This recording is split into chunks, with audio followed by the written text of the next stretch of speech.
It is time for Miguel to get his hands dirty, but he will not be getting his hands bloody because Dexter is prepared. Dexter has brought protection and he is going to make sure this crime scene is cleaner than his own apartment. Welcome back, guys, to Fog Entertainment Time to review Dexter Season 3, Episode 8.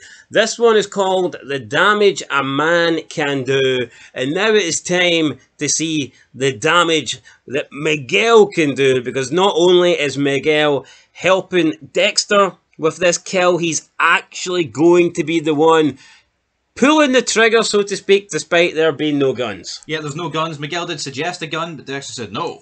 Shut that down. Bullets, what's the other thing? The caliper on the floor, dust, footprints, gunpowder. He pretty much knew everything. Too much evidence. But a mustache hair for you, Miguel. Yeah, we don't want to be doing that. We need a nice clean cut.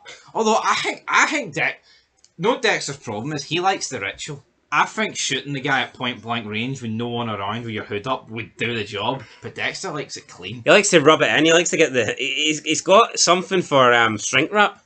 He does. But anyway, we start this episode. Yeah, we start this episode in Dexter's apartment. They're watching sports. They're having pizza and beer, and it's quite obvious here that Dexter's not a sports person. He's trying to get involved. He's trying to, he's trying to be there for Miguel and enjoy Miguel's likes in life, his passions, but he can't get behind the NBA. I can't get into the NBA, Dexter, so I'll agree with you there. But don't worry, because Miguel pulls up a former football player by the name of Billy Fleeter, and he is a debt enforcer who kills people to pay off his gambling debts. And now all of a sudden, Dexter is interested in football. Miguel asks Dexter to teach him how to murder Fleeter. But Dexter's hesitant because, yes, Miguel has helped him. Miguel knows his secrets. But Miguel has never actually been involved with the kill while Dexter has been there. So this is like a new level to their relationship. And we also get Harry Morgan appearing out of nowhere, just like John Cena.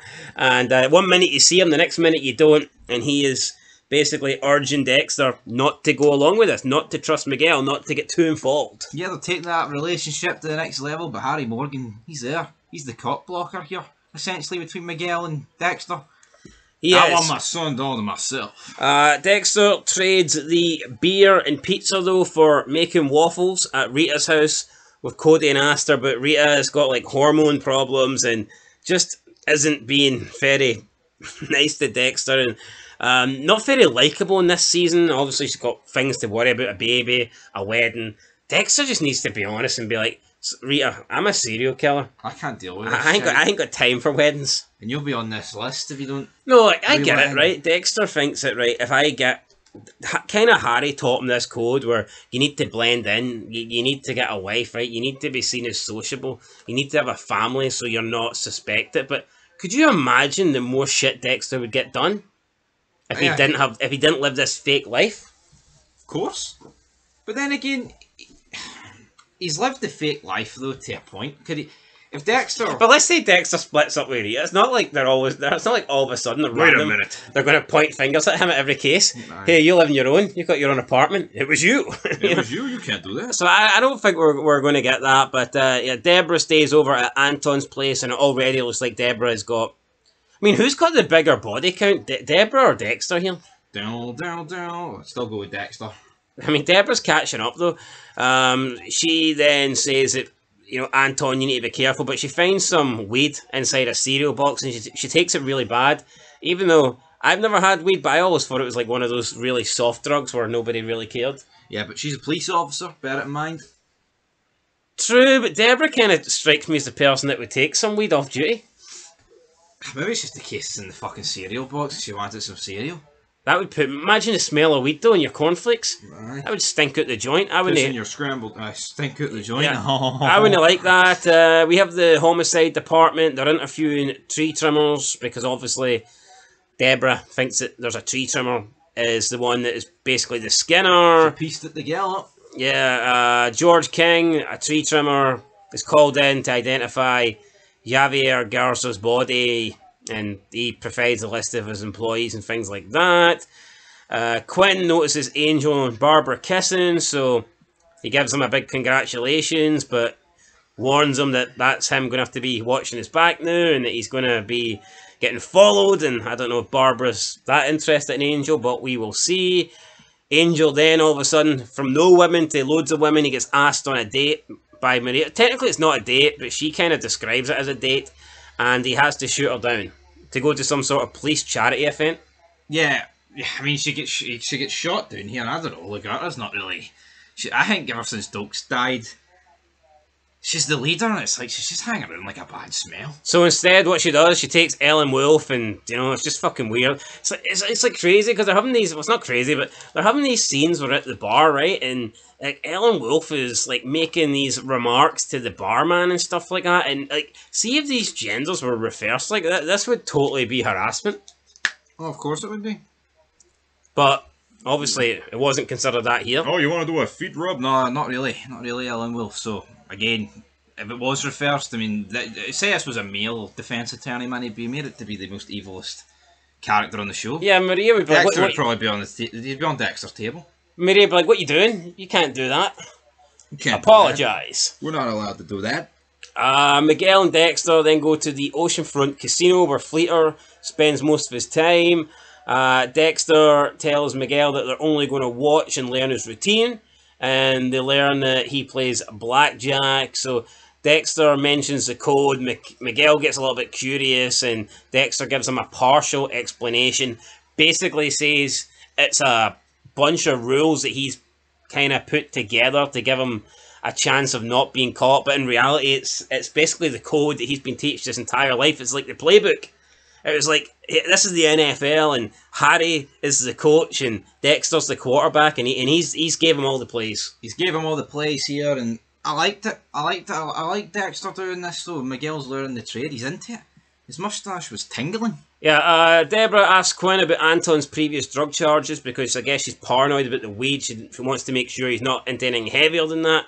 And when she tries to get the CI number, she finds out that there is no CI number, that Anton isn't officially a CI, and that Quinn has been, I guess, illegally paying him in order to keep it off the books. And Anton was basically free to walk at any time. I think this is mental, right? Because not only is Quinn going out of pocket here, it's like, how much is he giving him? How much is it actually worth to have this guy as your CI? Why wouldn't you do it the official way? Yeah, because I mean, Quinn, he wouldn't have to pay it. Debra does confront him, and Quinn says that he was trying to help him out. I would say... But is he really trying to help him out? I would say that Anton would be getting a decent amount from this, or else he wouldn't have signed up to it. I know you could say he had no choice, but... Well, I don't think the money was the big deal. I think it was more the fact that if he did it, he wouldn't go to jail. Yeah, but how much think he's giving him? Like $500 a month? $200? Well, Quinn's got a good job, like, isn't he? So he got a good card as well. But he does seem like he's a little bit dirty, doesn't he? He's like, I don't think he plays by the rule books. No, the rule. But who does? I mean, Dexter doesn't. No, Dexter doesn't. Who's Miguel the Code? Yeah. So King is brought in again. He's questioned again, and he deflects attention to some guy, Mario. They invite Mario in after Quinn has to take him down because he goes on the run. And when Mario comes in, they mention the name, and all of a sudden he starts freaking out and he wants to get deported. It's okay, I leave, Mr. King. Don't tell Mr. King. So Mario here, obviously afraid of this Mr. King guy. Dexter's still deciding whether he's going to help Miguel kill Fleeter. So they go to Fleeter's house. Got a nice wee Confederate flag in there, almost trying to... The evil white man. Yeah, I thought Fleeter was black. Yeah, he looks almost like Samoan or something. But anyway, yeah, they're looking for information. Dexter says, look, we have to find proof, we have to find records that he's actually doing this, even though he did take, like, a load of blood off a baseball bat that Miguel found. See, Dexter got someone else killed. Yeah, Dexter was His like... inability to act here got someone else killed. Dexter's like, right, I need to make sure Miguel thinks this is harder than it actually is. So Dexter then purposely takes longer unlocking the locks to Fleeter's house. Then he gets in, and straight away Miguel finds the bat. And Miguel's like, yeah, this is easy. Yeah, it was kind of funny. And then Dexter's like, ah, shit. So every time Dexter tries to put Miguel off, or he tries to make it difficult for Miguel, it's like, or he tries to, I don't know, even blackmail, or, you know, make Miguel feel guilty. It just has like an opposite effect.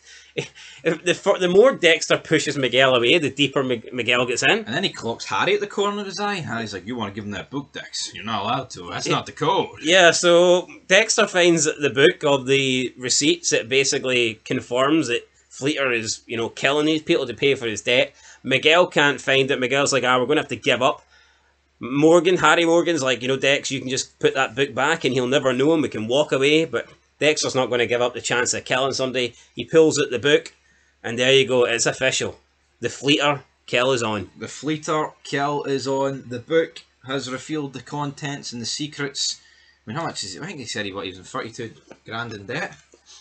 That's a lot of money. Just this time. Just this time. Yeah, Debra confronts Quinn about Anton's CI status, and he admits that Anton was never a CI. He says that he did it to obviously help Anton, but I don't really agree with that. Then Debra kind of says that, you know what, you're not really a good cop here. Quinn realizes that Debra is sleeping with Anton, and he kind of throws some shade back at her because that's illegal. But Debra says it's not really illegal though because he's not officially a CI. And I guess Debra didn't like Quinn throwing shit back at her because she seems to be the one that can throw shit, but she doesn't really like having shit thrown in her direction. And then she says, well, at least I'm not responsible for a dead cop.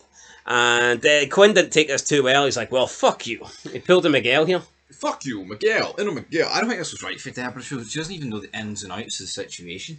She's just been fed smoke and mirrors by Yuki, and here she is throwing her tag team partner under the bus.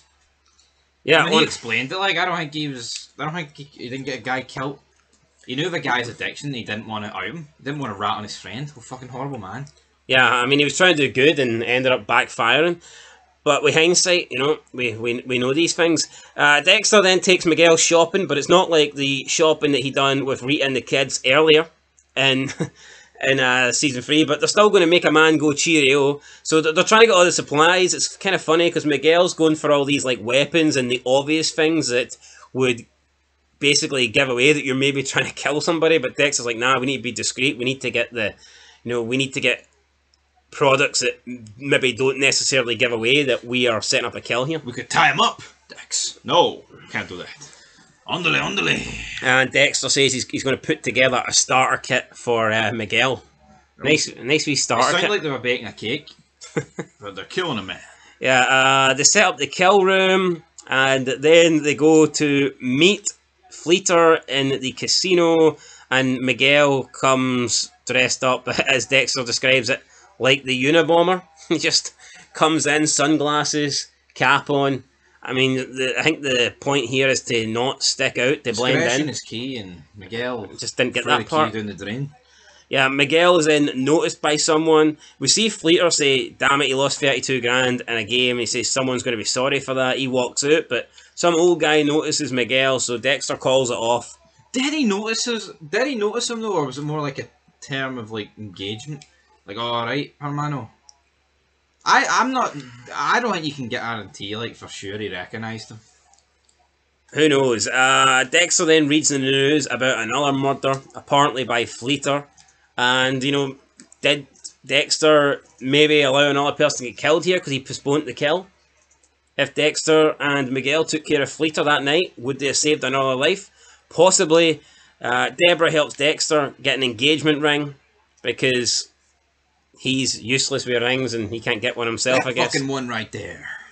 Then Debra asks him a question about Anton, and when Dexter doesn't give her the answer she wants, she just says, well, fuck you.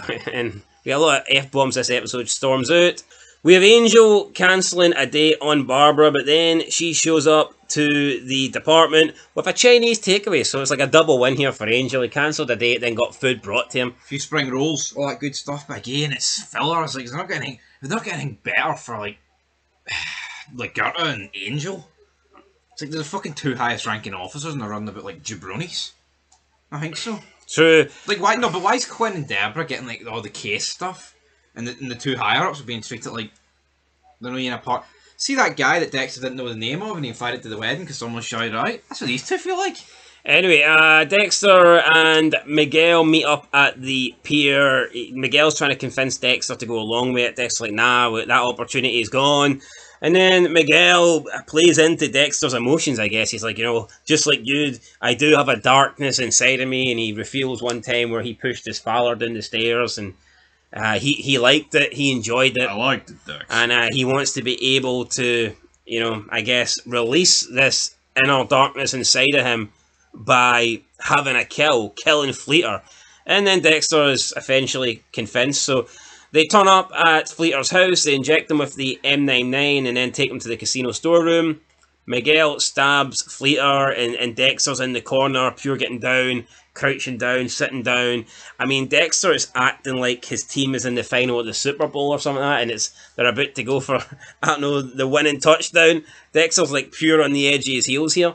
He's almost, in a weird way, it's like Dexter's getting turned on by Miguel killing this guy. Yeah, he is. He's down on his knees. He's looking at him, and when Miguel delivers the blow, like it was almost like Dexter had like $100,000 or something on a bet, and you're like, it's the last shot of the game or something. It was a clean cut though. It was a clean cut. Miguel did well, and Dexter says, "All right, you get out of here.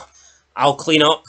And Dexter then believes that Harry was wrong and that Dexter was right to share the code. So there you go.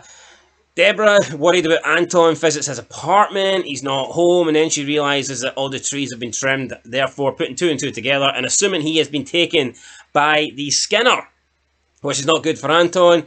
Dexter surprises Rita with the engagement ring. She's very happy with that, and there you go. Rita says she's sorry. The whole baby pregnancy thing, it's been like having a monster living inside of me, and I don't know how to control it. And Dexter replies, maybe I can help you out with that. What a load of shite. She's already had 2 kids. True. And that's not really a good way to I know she didn't mean it that way, but it's like having a monster living inside of me. That's basically like saying my baby's a monster. That might be like but Dexter knows a serial killer. But Dexter knows all about it. Yeah, well, maybe.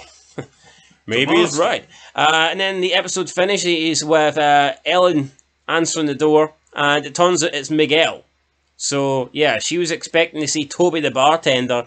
Instead, she gets Miguel Prado and his new and improved killing machine ways. So, that's how the episode ends. Things aren't looking good for Ellen, I do not believe. But I hope he kills her. I'll be tuning in next week for that. Well, next episode, not next week. But, yeah, justified.